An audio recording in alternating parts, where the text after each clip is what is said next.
Hi everyone, my name is Leanne and today I'm going to be telling you about the books that I'm bringing on holiday. So I am going to be going to Prague for 3 nights and then I'm going to be flying to Dublin to spend some time at home before heading back to London. So I'm going to have lots of time sat in airports, sat on flights. And also when I'm in Prague, I am solo traveling. So I'm probably going to have some time in the evenings to read, probably spend some time sat in nice cafes reading. As of you watching this, I'm already on holiday. So if you want to see stuff from that, do head over to my Instagram. And when I'm at home in Dublin at my mom's house, it's just going to be a really chilled time. I do have some books at my mom's house and I think there's some books that have arrived from publishers that are at my mom's house. So I'm gonna have books to choose from there. I really enjoy packing to go on holiday, but I do find choosing books quite stressful because it's that thing of what if I'm not in the mood for this book? What if I start this book and it doesn't slap? And also I have that feeling of I'm always going to associate this book with this holiday, so I really want it to be a good choice. So I picked out 3 books that are going to be the priority reads, and then I have some maybes as well. So I really wanted to read something that was a romance on holiday. I think that's kind of the perfect holiday vibe. So I picked out Book Lovers by Emily Henry. So quite a while ago I tried to read The Beach Read and I didn't finish it, and that wasn't necessarily because I wasn't enjoying the book.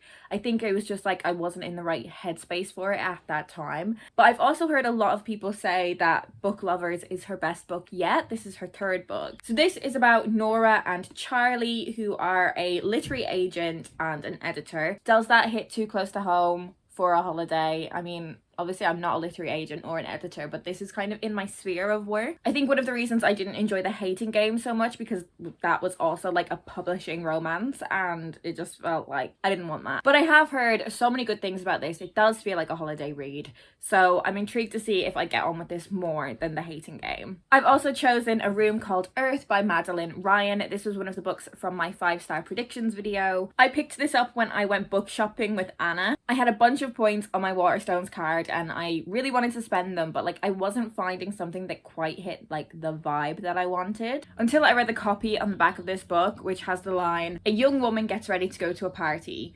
She arrives, feels overwhelmed, leaves, and then returns." And I was like, yes, this is the vibe I'm looking for. I think this is going to be slightly more on the literary end of my reading tastes, but still very much in that realm of books I love that are young women figuring their shit out. And the final book I've chosen as a priority is The Women Could Fly by Megan Giddings. So you guys may know by now that I love a witchy book. I'm not hugely into fantasy, but witches, love it. So this is set in a world where society demands that women are married by 30. It's a world where witches are real. And in this book we are following Jo, who is 28 years old. So she feels like the clock is kind of ticking in that way. But there's also a lot of stigma around her life because her mother disappeared when she was a baby. She also feels quite different and ostracized because she is mixed race, because she is bisexual, and there are also all of these rumors that her mother was a witch. I'm getting kind of Margaret Atwood, Octavia E. Butler kind of vibes from this, 2 authors that I've really loved. So I'm really excited to see what I think about this book. I think this could really take me by surprise. This is a proof cover, of course. Thank you so much to Book Break for sending me this, but the finished book is out in August, so you don't have too long to wait if this intrigues you. So I will also be bringing my tablet with me, not just to read books, but I'm also gonna have some TV shows on there and stuff. I want to keep up with Love Island. And I have a lot of books on my tablet. I've got a lot of e-arcs from NetGalley, so I do have so much choice. But some of the books that I have on my tablet are also books that I own physical copies of, so I will probably prioritize those unless something else really takes my fancy. But I'm just quickly gonna whiz through the books that I have physical copies of that I won't be bringing physically, but they are on my tablet.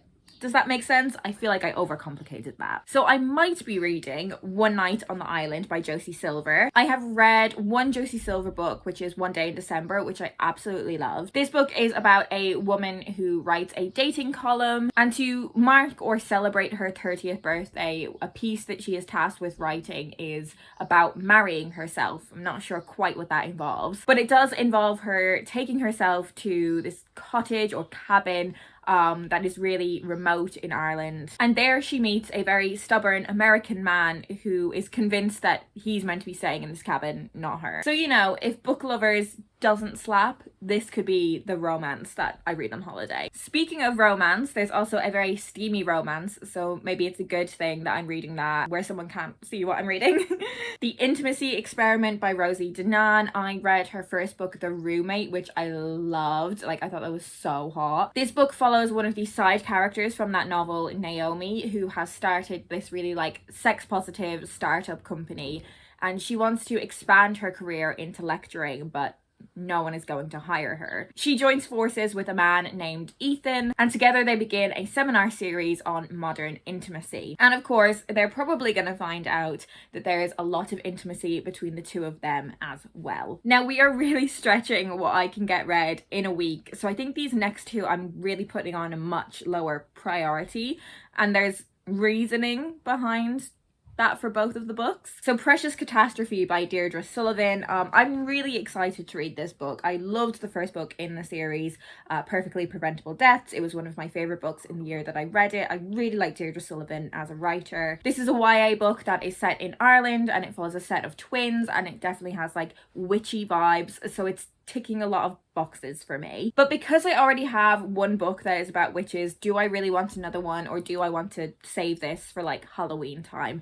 I think I probably want to save it. And also The Other Black Girl by Zakiya Dalila Harris. So this is about a 26-year-old editorial assistant who has always been like the only black girl in her company, and when another black girl joins the company, she sees this as an opportunity for them to kind of, you know, bond, be allies, be friends. But that is not how things play out. It ends up with one of them being public enemy number one and the other being the office darling, and I think this book takes quite a dark twist as well. The only reason I maybe don't want to read this on holiday is because it's set in the publishing industry, and the same kind of reservation that I have with Book Lovers, like, do I really want that when I'm on holiday? In all likelihood, these are going to be the books that I read, but you know, it's good to have options. If you want to find out more about any of the books that I've mentioned, they will all be linked down below in the description. As I said, if you want to follow along with my travels, my Instagram is the place to go, which is also linked in the description. Let me know down in the comments if you read a certain kind of book when you're on holiday. Like I said, that I really want to read some like romance when I'm on holiday. I know lots of other people will bring like the biggest book that they have on their shelf, so they have to like devote themselves to reading it.